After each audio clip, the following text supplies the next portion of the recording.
Welcome to Mamamia Out Loud. It's what women are talking about on Friday, August the 8th. I'm Holly Wainwright. I'm Jessie Stevens. And I'm Vernem. And here's what's on our agenda for today. Is anyone actually a genius? A new book has a lot to say on the subject, including what the modern day genius looks like. Does it matter if no one we're looking at, watching, listening to is even human anymore? How to spot the AI influences. And we've got some recommendations, including something comfy to wear, a cosmic manifestation. Today's date is actually very important for that. Ooh. And Holly, you have an ultimate gardening hack. Of course you do. But first, There is a particular woman that we haven't heard from in a little while.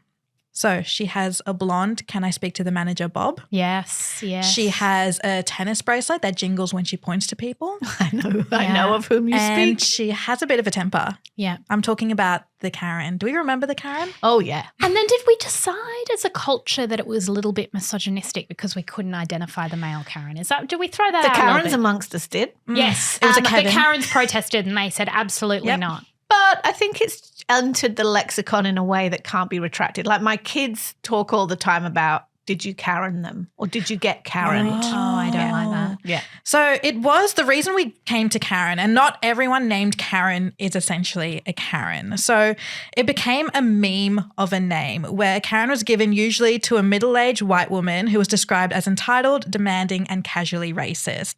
And yes, a lot of women was like, this has turned into a slur and it's very misogynistic. And it was used because that's a really important definition. I think that it was being used against any woman who was assertive at all. Yes. So if there was an instance of like, I don't know, speaking or asking for a refund or whatever, then it's like, is that Karen or is that just a woman advocating for herself? Yes. And the reason the name Karen was chosen was because it was a largely popular name, especially for the generation to kind of late Gen X, early boomers. So TikToker Cassidy Lee posted a video saying it's time we find the millennial version of a Karen, which prompted another creator, Jessica Gallagher, to do a deep dive into popular millennial names to choose our new Karen. Here's a bit of her video. Lisa, Jennifer, or Jessica. I'm guessing it's going to be Jessica because I don't know. I feel like Jessica, like Jennifer, like Jen seems nice. Like Jen is nice. If she goes by Jennifer, probably not that nice. Jessica will mess you up. Jess is going to fight somebody if she gets angry. So I feel like it's going to be Jessica. I just feel it. I'm sorry Jessica's out there, but like the next Karen's going to be Jessica.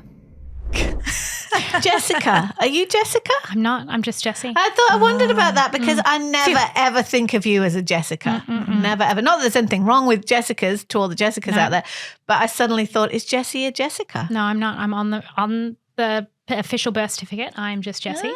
But I thought this is American. What we need to do for journalistic integrity here is work out, because I like their methodology, which is finding out the popular name of kind of peak millennial. So I went back and went, all right, let's say peak millennial, let's go 1989, right? Because that's sort of right in between. And what was the most popular girl's name in Australia then? It was Jessica. Yeah, it was Jessica. Although I also looked for Australian millennial names that were big, and I also found Amelia and Mia. So I don't know. Interesting. I think we a lot all of know a Karens Jessica. on the show. Yes. We all know a Jessica who fits the description, who could fight someone if they need to. Also, it reminded me of Lena Dunham's Too Much on Netflix. Like Jessica was her name, the main character's name. And I think that was the most perfect name for that generation of women. That's so true. There's a feistiness to people who go by Jessica. I do not mean that as a criticism, but I do think that there's a bit of a feistiness. I also wondered if Sarah knew a lot of Sarahs. And the other one, every second girl at school was named Laura. And so I think Laura could also be one. Like I know one what of my those. generation's going to be. What? Maddie. Oh, yes. True. We true, have, true. sometimes in the Mamamia office, we have up to 6 Maddies. I'm just putting it time. out there. And they're not Madeline. They're not Madeline. They're not even Mads. They're all Maddies. And it's all spelled differently. It's very hard. It's very hard to keep up. Is anyone actually a genius? Yes. Me. Do we actually believe in genius? Yes, M does. Who fits the definition? M. And what do all of them seem to have in common? We're all brown women. Sidebar. I don't know if you noticed, but the last time we talked about charisma and who's got charisma on the show. And did you see that the Out Louders were all in the Facebook group saying Emily Vernem? I just reported them. I reported them and I went, blocked and deleted. Absolute trolling occurring in this group. I didn't see a single one of those. So if you want to post them again, feel free to. And tag him specifically. British journalist Helen Lewis has just published a new book called The Genius Myth, A Curious History of Dangerous Ideas. And she recently sat down on the podcast Honestly to present a sort of history and critique of genius. Here's a little bit of what they talked about. What is our definition of genius in the West today? Well, Samuel Johnson in his dictionary had a definition that was a man possessed of superior faculties. And I think that probably sums it up quite nicely. It's this idea that there are some people who are just in a kind of, class by themselves. One of the ideas that you talk about in your book is that some of these people who we think of as geniuses, some of these people who do exceptional things are largely, or at least partially, the result of timing and location and luck. Paul Graham, who I think is one of the most interesting Silicon Valley thinkers, has this idea about the Milanese Leonardo. Why is there no Leonardo da Vinci but born in Milan? And he says, because you don't just need Leonardo, you need Florence. You need this incredibly fertile, creative city. And I think that's very true. Elon Musk in Pretoria would not be the richest man in the world. He needed America. So here's a crux of her argument. The West is incredibly invested in this idea of genius, and we can tell a lot about what a society values by who it labels as a genius, right? It's intrinsically exclusionary, and it's often a license to behave badly. Yet we can't give this idea up. We like to believe that there's something innate about it, almost natural. Someone's born a genius, and we elevate them into sort of something almost divine. We also see genius as quite compatible with mental illness. The genius often suffers a tragic death, maybe young, maybe as a result of their torturous mind. And we all accept that there is oftentimes a cost to the people who love them. So she writes about how genius has been perpetuated by great man history, which is the idea that history is basically shaped by the stories, actions, decisions of extraordinary men. She writes, we find it intuitively easy to understand human-sized stories where someone does something, whereas vague wafts of social change driven by multiple factors might get academics excited but tend to leave everyone else bored to tears. I want to know, how long did it take you to realise that the term genius is entirely synonymous with men? Em? Not that long, unfortunately. When I hear the word genius, even before I knew we were doing the segment, I just saw the word genius. Immediately, Albert Einstein just came up in my head. Yeah. I agree. And then it was always like the same type of man who looked like Albert Einstein. I picture like a man in some sort of like science gear with like glasses, and he's white and he's tall and he's wearing these like goggles and he's doing some science experiments. It's always the same picture, and that picture is the exact same throughout generations. Yeah, 100%. And he's too busy to brush his hair. Too busy to brush his hair. Like He's got a lot more going on. Yeah, exactly. How about you, Holly? Do you think that genius is something that culturally we see as reserved for men? Yes, but we also know there are so many structural reasons for that, right? Like it's only relatively recently that women were allowed to go to universities and be scientists and all that kind of stuff. So, there's a whole lot of very obvious structural things about that then also extend to all minorities everywhere. Like colleges and universities were the preserve of the white elite.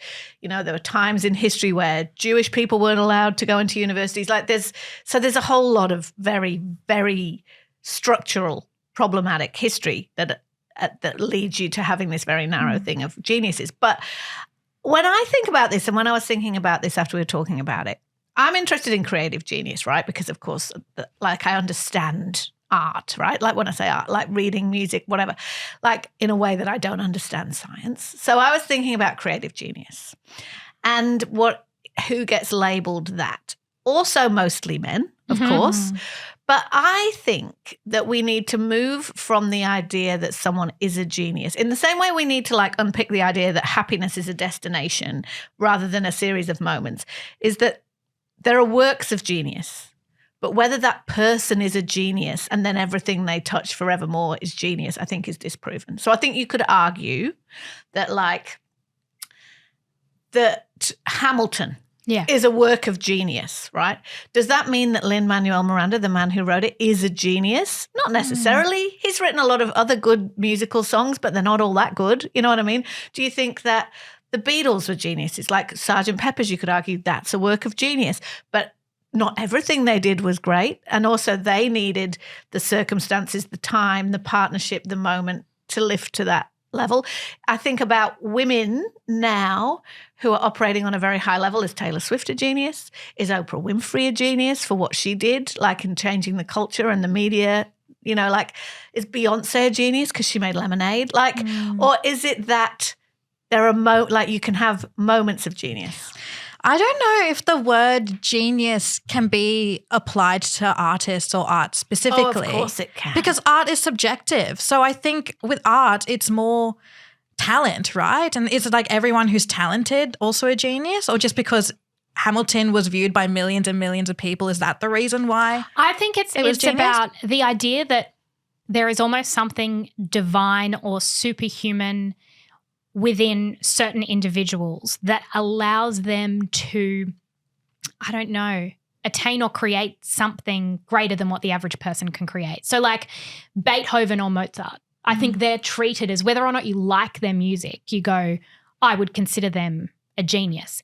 And it's interesting that then we look at their stories and the tragedies that befell them are really important parts of their mythology. 100%. It almost feels like it equals the balance. Like we almost like our geniuses to have faced tragedy because we go, oh, okay, fair enough. There's a cost. There's a cost. We like the cost. Like, I disagree with the idea that that you can't have artistic genius, because I don't mean a lot of people bought that record. I mean it changed the game, right? Like if you create a piece of work that literally becomes so influential, it creates a movement or it influences a generation. And there is something in the same way that what Jessie's talking about how we like to think genius is divine. We also like to think that that level of creativity is divine. That, you know, there was a moment in time where this person was channeling this, and we love the narrative of the tortured creative genius. You can list a million of them. They have to die a horrible death, as you say, Jessie, usually by their own hand.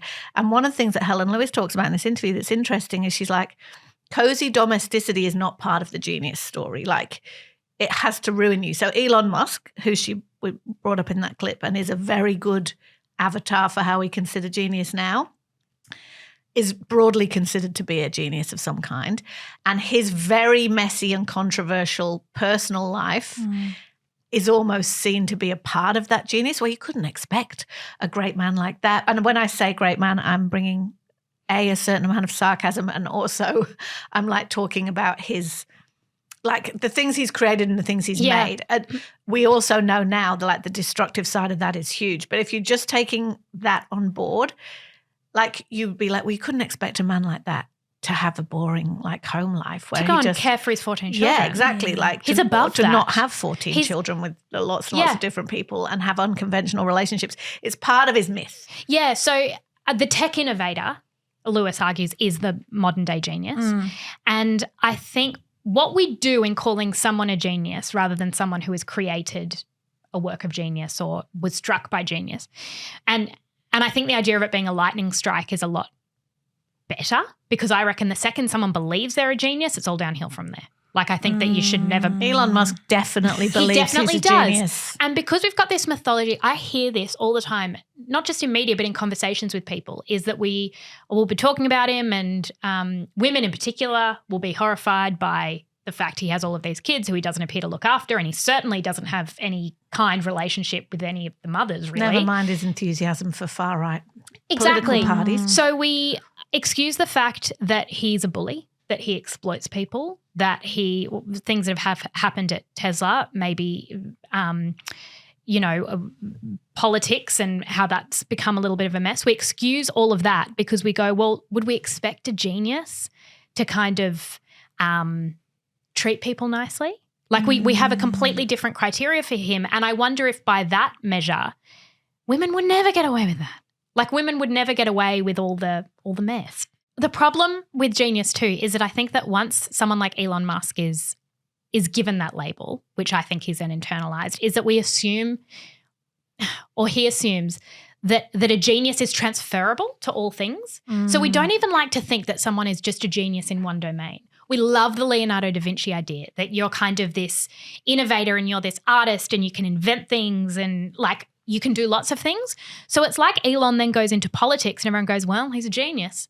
And then like he goes and opens a new business and it's like, he's a genius. That's not how it works. Like some people are incredibly skilled at some things, but it doesn't mean that your whole self is this remarkable, extraordinary thing that can bestow success upon whatever you touch. I think it also comes down to what genius goes hand in hand with. And for me, it goes hand in hand with popularity and opportunity and money. So similar to the Mozart example, I feel like Mozart, we see him as a genius because he was the only person doing that in his time. And now there are so many Mozart-esque people out who have perfect pitch, who are developing amazing compositions, who if they were in Mozart's times would be his direct competitor. But because there's so many of them, we want to see genius as like an exclusive thing where you can't have too many geniuses because then you all just end up being like the same pool of talent. You have to have one genius who's like above the rest of them. Yes, and who tells a particular story. Yeah. So I was thinking about the movies I love the most are often the story of a genius, right? I love those movies. Like a biopic that's Bob Dylan that I saw recently, Elvis, right? And Elvis existed, and whether or not he appropriated or was inspired by Black artists is a topic of a lot of historical conversation, but Elvis doesn't exist without the Black artists that came before him. We don't consider the Black artists geniuses. Yeah. I don't consider Elvis a genius. Who considers Elvis a genius? Oh, So most many people do. That's what I mean. He Art is didn't write any of his subjective. songs. Like he's So just a you're- good performer. But the fact that you have to be the source to be the genius. But it's like your criteria for genius for artists is different from our criteria of genius. Yeah, but for artists. I think there is a solid argument that like you have to have created the thing. Like you can't just be really like Elvis is charisma plus opportunity plus a moment in time. Yes. And he was amazingly charismatic and good at what he did, but he wasn't a genius. He didn't create it. You know what I mean? So are geniuses inventors? To a point, whether they're inventing, like, so Shakespeare is widely considered to be a genius. But, and if he was just a guy who was good at putting on other people's plays, then that totally changes whether or not he's a genius. You know what I mean? Taylor Swift is an interesting example because she's now had a couple of decades of sustained success of music that she's written that you could definitely argue has influenced generations, has influenced the music industry, has changed the game. No one ever suggests that Taylor Swift is a genius. Have you ever heard anyone say that apart from Swifties, who obviously would say that, but the culture does not consider her to be so. Kanye West, they think that all the time. Yeah. Even though not so much now, obviously, because he's veered so far into the most awful behavior. But I don't think that's why. That, I think his work got worse. Well, that's also true, but I think that there was a level of behavior that was being excused because he was a genius and his early albums are works of genius, and then it became like you just can't. So you can't separate the art from the genius. Well, you can for a long time, but then I think a line has been crossed, and I think that you could argue that Kanye has. But even before that, people would call him a genius all the time, and they wouldn't call Taylor Swift a genius. So it is associated with men, essentially. Yeah, yeah. But also like with the support that men get, because I was reading about Jeff Bezos and his divorce from his wife, and everyone was saying how much Mackenzie was going to earn from this divorce, forgetting that Jeff Bezos was able to be Jeff Bezos because she managed and looked after all of the kids, because she was driving him everywhere while he wrote business plans in the car. So does he get all the ownership for being that genius? Because if he didn't have that support, would he be there? Exactly. That's what this book talks about as well. It has a really interesting note written by Albert Einstein to his wife, which is basically like, it translates to basically you're my slave. Like these men who achieved such greatness needed someone or an apparatus behind them that did all the other stuff. And like George Orwell, there was that book recently written about his wife and the genius that was maybe within them too. Would we want to be a genius? Are you secretly hoping that your daughter's a genius, Jessie? Obviously she is. Yeah, we know that she is. But would you wish genius on anyone? One of the things that's interesting, because you're talking about Mozart, right, earlier on. unless I'm mixing him up with one of the other men in wigs who are really good at the piano. He was good from the minute he could walk, right? Like there is a belief. Prodigy. There's a prodigy belief. Like that he sat down at a piano and he wasn't playing chopsticks. Like he was already going. And so they were wheeling him around Europe to play for kings and like a freak show. So he was like a born genius. Well, that's the argument. But is that something you want? Weirdly, my instinct is to say no, but then But talent. your secret hope is I'm thinking about talent, right, and how there is something so unknowable. I do not think that as human beings we understand talent. We don't understand where it comes from, why. Which is why we worship Some people it. have it, exactly. And there's this egalitarian view that we're all equal and if we just did our 10,000 hours and practiced, we'd all be equal. And we know that's just not true. There are some people that are born with such amazing talent. Yeah. And some of that gets realised due to luck. Some of it doesn't. And privilege. And privilege. history and blah, blah, blah. Yep. And others will never know it because of those constraints. But I do find something endlessly fascinating about studying talent and knowing where it came from. Does it matter that the people we're aspiring to be, look like, create like, be around these days are not even people at all? Once upon a time, little girls tortured themselves with the images of beautiful women in magazines, striding through fashion shoots with their long legs and their oddly symmetrical faces. And we were like, she exists. I just didn't get blessed with that. Question mark as to whether that person we were looking at did exist. Well, but, yeah. this is true. So, and those women were photoshopped, Yes. right? So they did look, they were 6 foot tall and they did have long legs and they were much more beautiful than us, but they also were touched up. They had a few more pores than it looked like on the front page of that magazine. Then the influencers came, first static and then moving imagery, and they were real, but they used filters, Facetune, that one that makes you look like you're always in the sunset, all that kind of stuff. I call it that kind of stuff. Yeah. They used that. So they were real, but they were like enhanced. And now they're just straight up not real. There was a story last week that we didn't talk about because we were sort of tossing up this, well, have we ever really aspired to look like real people? About the fact that Vogue had run an advertising spread. It wasn't a Vogue fashion spread. It was an advertising spread from Guess that used an AI model and stated that they did.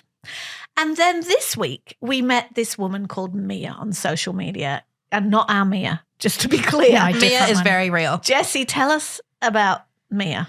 Mia Zilu is an influencer. She has 167,000 followers on Instagram. And if you go to her profile, if you were just scrolling through, you'd think she was real. Like she's out and about. She's having dinner. I think at one stage she might be at Wimbledon. Like She's goes at to a sporting wedding. events. She's at a wedding. She's at weddings. She's at lunch. She's traveling. She's like, She does hikes. I know real people whose Instagram feeds look exactly like Yeah, this. there's one picture of her cat. The thing is that Mia is not a real person. Even in her bio, it says AI influencer. And it's there's this big pushback from influencers, from models. I'm a bit confused as to what she is selling or if this is just something that agencies are proving they can do. I think maybe she's selling the services of the AI agency who made her. Because from the model perspective, it's really interesting that you used to have a shoot in a magazine to promote your clothes. But now with e-commerce, you need so many thousands of images that a lot of those brands are saying we can't keep up. And the way that cuts costs is incredibly alluring, but you would say potentially also unethical. So my daughter, who looks at lots of fast fashion, and she's often showing me a picture, and it'll be some, far away random place, but she'll be like, always showing me a picture and saying this dress, that thing. And the person is clearly not real. And the way it works is you can take a flat lay picture of your dress and then it can go onto an AI model. And these women are almost always, unbelievably skinny for starters. They all look exactly the same. White, blonde. They all look like Claudia Schiffer in 1996, but like very skinny, whatever. As does Mia. Yeah, as does Mia, absolutely. And then there's this band, right, called the Velvet Sundown. That sounds like another something level. ChatGPT came up with. Indeed, That's a right? terrible name. Well, the thing is so this was around a few weeks ago too, and I didn't know what to make of it. But then I'm going to play you a little bit of one of their songs, right? This song has way more than 2.5 million streams on Spotify. dust on the wind, boots on the ground, smoke in the sky, no peace found. So they can create robots now that sound like they smoke 20 a day, which is interesting. But Jessie, you look terrified. that song I'm is leaning right in. huge. And the thing is the band have like loads of imagery. They all look a certain way. They're sort of like ambiguous in their background. They're like rugged and, you know, they look like they sound. And that has millions of streams. I know that all music is iterative, but that sounds so iterative. It sounds like 4 other songs. But so does most stuff. I know, but there's something about knowing how much was scraped in order to artificially generate creativity that makes me feel nauseous. I hate it so much. Why do you want to know? Like, what would that change? Well, I think that there are 2 types of people, right? And I actually think this comes right back to the genius conversation. When I consume something I love, whether that's television, something I've read, a painting, I almost always Google the person. I really want to know about the person because often I want to know what influenced it. I like to know a little bit about their lives. The random people I follow on Instagram that are just from something I saw, like even a musical. I'll go to a musical and just become obsessed with the lead. And so to me, that music has no depth or soul or resonance because there's nothing true about it. Like there's nothing true. Well, this is what's interesting and what I wanted to talk about, right, is so that song has all these streams and it went to number 1 and that's why everybody got upset. And then it turned out that one of the things that platforms like Spotify and Apple Music are fighting is fake streaming, right? So robots are listening to the robots. There are all these feeds that are being screwed with by basically like AI bots who just stream. And lots of genuine artists' feeds are being infiltrated by this and it's it's partly a ploy to be able to gain the algorithms and all this stuff. So we might be living in a world where the robots are listening to the robots. But I want to dig in on your question, Em, was does it matter? Does it matter that Mia doesn't exist when, to be honest, looking at her feed, I know a lot of real influencers and some of them I actually know and I love them to bits, but their feeds look like they're fake, right? Yeah. So does it matter? That's my question I'm getting to is, does it matter? I think it matters in certain situations. Like with the fashion model, the one thing I really like that I felt like e-commerce websites were doing really well with fashion where they were starting to show models of different sizes on their website. So if I wanted to buy a dress, I would be able to find a model who was kind of my size so I knew exactly how that dress would fit me. And now if you have an AI model, it's not even like seeing the piece of clothes you want on someone who's not your size, but seeing that piece of clothing look like something that fits a certain type of body that is completely fake to make it more appealing to you. And then you get the piece and you're like, what the heck is this? This isn't for the human body. Different. So that is like a very selfish reason. Obviously, that model is also taking over other people's jobs and photographers' jobs and editors' jobs. But with the fake Mia on Instagram, our friend, our AI influencer, there's something so interesting about her profile that I can't look away from. And I think it was the first AI model that I genuinely couldn't tell was AI because, and if you look really closely at her photos and zoom in, she does have certain flaws, like human flaws. Like there's this photo of this carousel where she's at, I think, a basketball game. And I zoomed in on her shoes and the skin around her ankles are a bit red where her shoe would have naturally rubbed against. Goodness. Yeah. And it's like little things like that. There's a photo of her with a Band-Aid on her arm. And it's little things like that where I feel like we're going to be in dangerous waters, especially if she's going to be starting to market products and things like that as an actual influencer. Because we actually don't know the face behind of who's getting that money and who's actually promoting that product. She even has feelings, right? There's a post on her feed where she's being sad about the trolls. And it's like she's kind of pointing to the bad messages, which is really interesting because, again, that's a trope that we see real people doing in real life. So it's like we are so predictable and memeable in the content that we create and consume that the robots have just totally got us sussed, right? They're like, this is exactly the kind of post that a influencer in her 20s who looked like Mia and was in Euro summer would make and would do. And it's true. Like the wedding I'm at, I'm seeing her friends. I'm seeing like it's a whole world. And I can't decide if it matters or not. Oh, it matters so much. It's so grossly dystopian. The biggest thing to me is the money, like the jobs, right? That for the models, like it's not just the models that are getting replaced for Vogue to publish them, for Vogue. But here's what's interesting, because let's remember, it wasn't Vogue who made them. No, but they published them, which is yeah. If you, in a photo shoot, if you zoom out from the model, you've got like the person who gets the sandwiches, you've got the photographer, the hairstylist, the makeup artist, the stylist for the clothes, you've got the photographer's assistant, you've got the person who booked the studio, you've got the person who runs the studio, sits on reception, answers. You've got a whole industry around this industry, as it were. And it isn't the first time, obviously, that humans have lost their jobs to automation, but it is nothing like this. The scale is so huge. It's and the loss of that artistry. And I think you can look at certain things like even the music or the image or the model and go, oh, well, it's not even that good. And to me, that argument's completely redundant because it's going to get better and better. Like if we haven't read the best poem ever written by AI yet, like we'll get there probably in the next 6 months. But the issue of copyright makes me sick. So that Mia, her face hasn't been drawn by someone. It is an amalgamation of other people's faces who didn't get paid. Like you didn't even own your own face. So they've thrown in all these faces and the loss of that can't be calculated. And there are all these arguments that people are trying to make.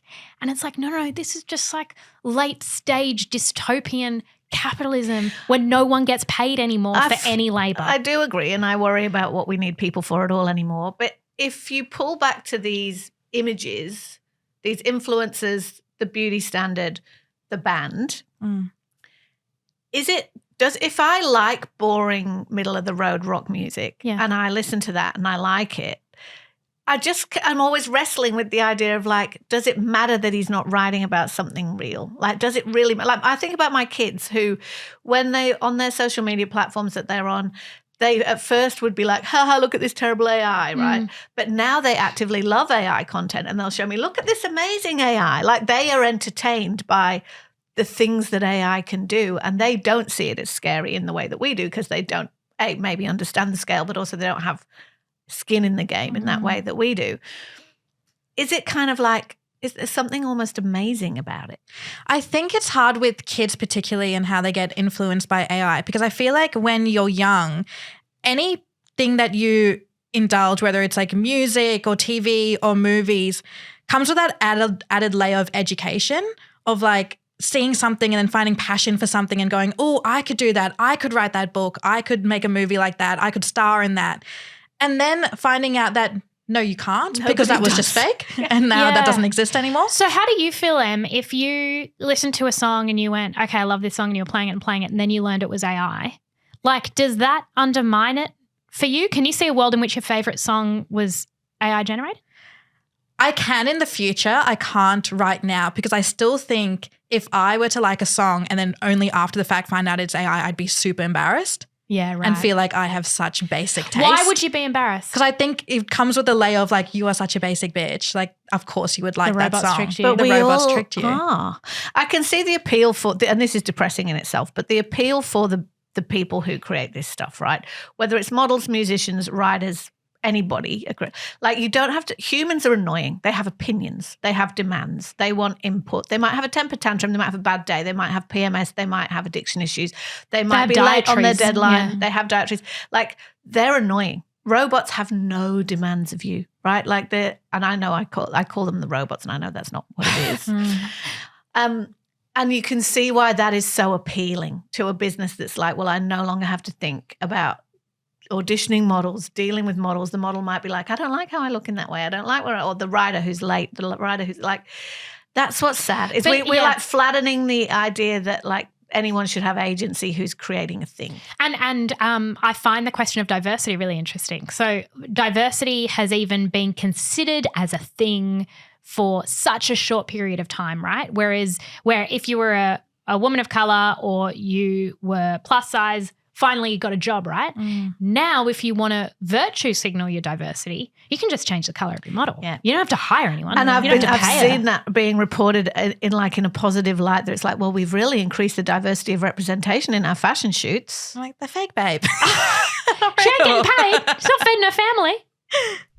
It's Friday, so we want to help set up your weekend with our best recommendations. Holly, Mia's not here, so I hear that you've gone a little bit rogue with your recommendations I'm so today. excited. Can you hear the joy in my voice? Not that Mia's not here. I miss her, of course, but it's given me free rein to do some gardening Reccos. Oh, God. Are worms involved? No worms involved. The thing is that gardeners around the nation are getting tingly because winter's nearly finished and spring is a very busy time in the garden. You're coming out of hibernation. I woke up on Sunday morning. I already bored you with what happened when I woke up on Saturday morning. Welcome to my Sunday. On Sunday morning, I woke up. I had a message from a gardening friend who was like, get to the plant stall now because it's nearly freaking spring. You need to get your stuff in. I'm like, I'm there. It's so exciting. Anyway, so in the spirit of exciting gardening time, friends, I've got 2 gardening Reccos. Both of you are going to think I'm so sad.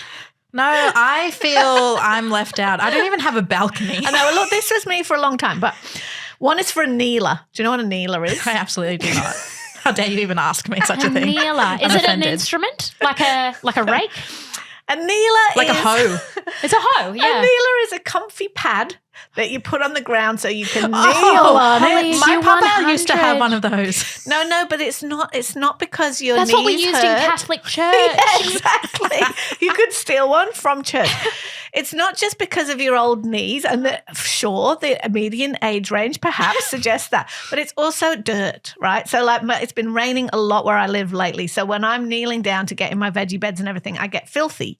So you get a kneeler so that you can put it down, and my one that I've got that I'm going to recommend. Well, are you can wearing use it- your best whites while you garden? No, but I just don't want to be covered in shit. I don't want my knees to be wet and soggy, and then I won't stay down there as long. Oh, okay. So where did you get your kneeler?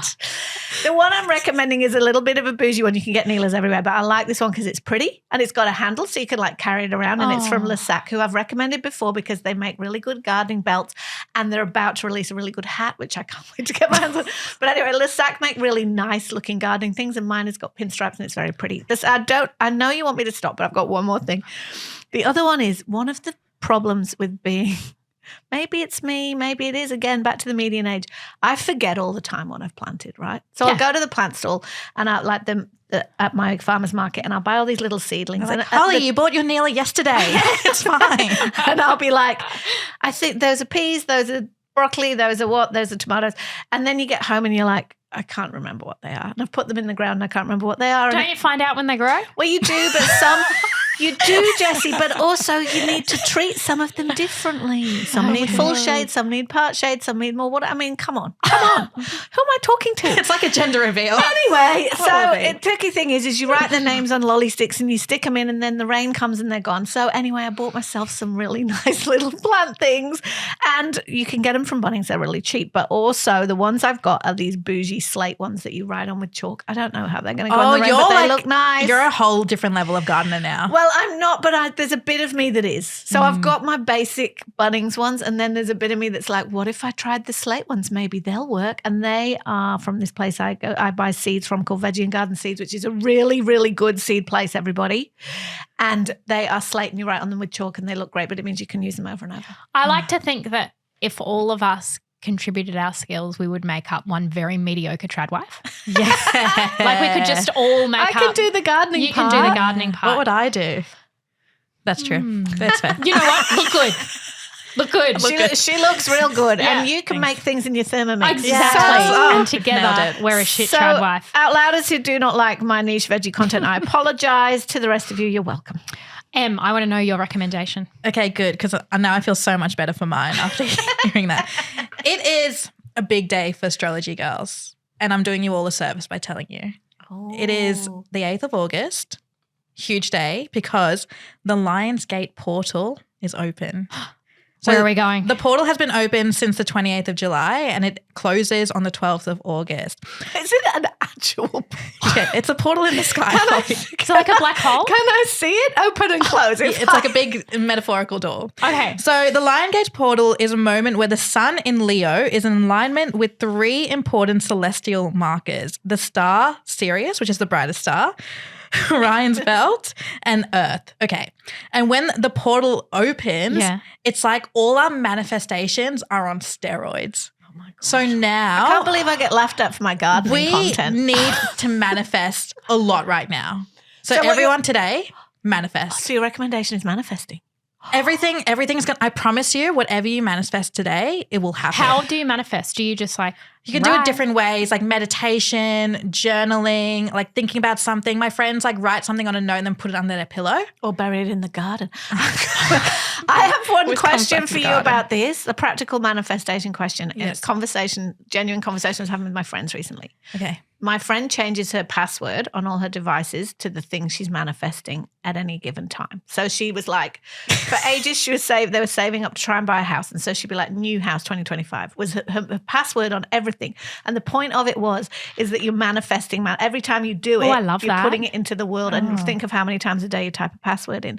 Do we recommend this, and will this particularly work today? I don't know about that. I think your friend's manifesting to be hacked, if anything. I think just stick with really strong passwords is my practical recommendation. But I want to give you guys my credentials for this, okay? Okay. Because I actually have credentials. So I was the most skeptical person of this stuff until 2 weeks ago. What did you something manifest? happened. Okay. You guys have heard of your Saturn return? Yes. Oh, yeah. How old are you? I'm 29. Okay. So your Saturn return happens between like 27, like your late 20s, and then it happens again in your late 50s. Basically, it takes Saturn around 29 years to make a full circle around the sun before it's in the same place as when you were born. And it says that something massive happens, and it's usually something you're aware of, like a big thing happens, which is a catalyst for your next stage of life. Yes. I never knew what my Saturn return was, and I was so angry about it because I never knew the time I was born. And that's really important. You need to know that? You need to know the time you're born, the date you're born, where you were born, and then those things, you find out your birth chart, and then they're able to tell you your Saturn return. And I was over drinks with a friend, and they all knew their Saturn return. They all knew the time they were born. And it's one of those things that makes me so angry because I don't understand. So at the time that you're born, something cataclysmic happens. When you I need to thought know it was the just time, an era. You need to know the time you're born to find out your birth chart, essentially. Right. And I never knew. My mum said she forgot. It's not on my birth certificate. And I was having this conversation of yelling at my friend saying, I've never known. I get a text message from my mum, and it's a photo and it's a piece of paper. So I've talked about on the podcast how my grandfather passed away recently, and my parents were cleaning out his bedroom, and they found a piece of paper from when I was born that has my weight, my length, the date, my name, my parents, and the time I was born. Oh, no way. So do you think you manifested Well, that? my friends were like, that's a bit woo-woo. And I was like, yeah, I'm not really, like, I didn't really believe in anything in that moment. But then I took the time. I didn't even think of this. I took the time and I was like, I can finally find out when my Saturn return's happening. So I looked up my Saturn return, and it was on the 22nd of March this year, which was the day my grandfather was hospitalized, and he died a few days after. Wow. So it was a period of incredible transition for you. Yeah. And that's made me go, whoa. That is so a sign. Weird. I think that's a sign. So now I'm a woo-woo girl. I love me. So we're manifesting. We're manifesting. Everyone, like, do it. Like, just do some journaling. Go for a walk. Just have some me time. What I've been doing since 20th of July has just been going on long walks and then kind of like manifesting. And it ends up being like a meditation kind of thing. Yep. So you just end up feeling good regardless. Yeah, I do a lot of journaling. I'm speechless. You can do this whole, you can garden while you do it. You will love it. Yeah, I'm going to garden while I manifest. Whatever you want, it's going to happen. Bury some crystals in the garden and see what happens. Well, I have something for you to wear while you garden. Nice one, thank especially you. with your kneeler. Leave my kneeler alone. It's cool. I'm going to share a picture of it and everyone's going to go, I wish my kneeler was as cool as that. No, they're not. So I have been shopping a lot on Depop, as I've talked about. I have bought these Lululemon high-rise flares, and I just bought my second pair. That's how good these pants are, right? Now, because they're on Depop, they're secondhand, which is why I don't feel any guilt. And you get them for way reduced. And often Mia has a secondhand activewear, wear, gross. Shut up, Mia. You're not even here, right? It's funny how we can still hear her. Like, she's not here, but I can hear her. These ones I've bought, I think one pair still had the tags on. I've bought them. They are perfect for like exercising, but also it's just my uniform. When I'm not at work, I have these flare. Have you seen them? Like tights that are flat. really comfy. You've been talking about them for some time. You and Amelia Lester have changed. Do you wear them to my life. Pilates? Yeah, I wear them to Pilates. Nice. I Can wear you do them to Pilates Aldi. in flares? Yeah. Luca hates them, which is none of my business. He doesn't like a flare. He hates them. He says it reminds him of his grandmother. Anyway, but I have a second recommendation that, Holly, you're going to really like. Oh, good. Broccoli. Yes. Hear me out. I've been growing it. Yes, well, I have a recipe. Have you done magic broccoli? Nagi's magic broccoli recipe. This sounds really good. I'm so excited because I literally have some very good broccoli in the No, garden. Holly. What am I going to do with it? Tell me about having it. broccoli every night. I've had a real toxic. I do not like broccoli most of the time. Oh, I it's love too soft. She does this magic broccoli recipe, which is like roasted, really, really crunchy, and I swear it is like eating a chip. Yum. So you put it in and like you've got your olive oil, salt and pepper, whatever. Throw it in the oven really, really hot for like 20 minutes and you do a little switcheroo. Comes out and it looks like brown, like because it's so crispy. Well, Brussels sprouts are good like that too. Yes. Anyway, that's how you make them yummy, right? Yeah. Why was Burn I the shit ever out of them. having like boiled broccoli? Yuck. So then take it out and like you can put lemon or parmesan or something on it. Oh, yum. I'm And hungry. This is very I good could news. eat a plate. I can't handle how, like, I just feel like a better person ever since I eat broccoli all the time. I'm like, I think I've become too healthy, you know? Yeah. I still eat my chocolate after my broccoli, but the broccoli. I like this. I'm going to It's bring you some really broccoli good. from my garden, Jessie, and then you're going to be doing like double goodness. Oh, so it's good. so yummy. We've been Because doing it goes like a cats bit too. nutty, right? Yes. Like similar with Brussels sprouts. And just the crunch of it is Yeah. like I've been waiting my whole life for crunchy broccoli. So magic broccoli, that is Recipe Tonight's recipe, link in the show notes. That's the best recommendation. Between the portal in the sky and the crunchy The broccoli. Lionsgate. I mean, come on, guys. Your weekend's going to be absolutely banging. All right, I think that's all we've got time for, friends. I think, which is lucky because things are getting a bit weird. Thank you so much for being here with us all week. We're going to be back in your ears next week. Jessie and Em, thank all our wonderful team, please. A big thank you to our group executive producer, Ruth Devine, executive producer, Emeline Gazilas. Our senior audio producer is Leah Porges, our video producer, Josh Green, and our junior content producers are Coco and Tessa. Bye. See ya. Bye.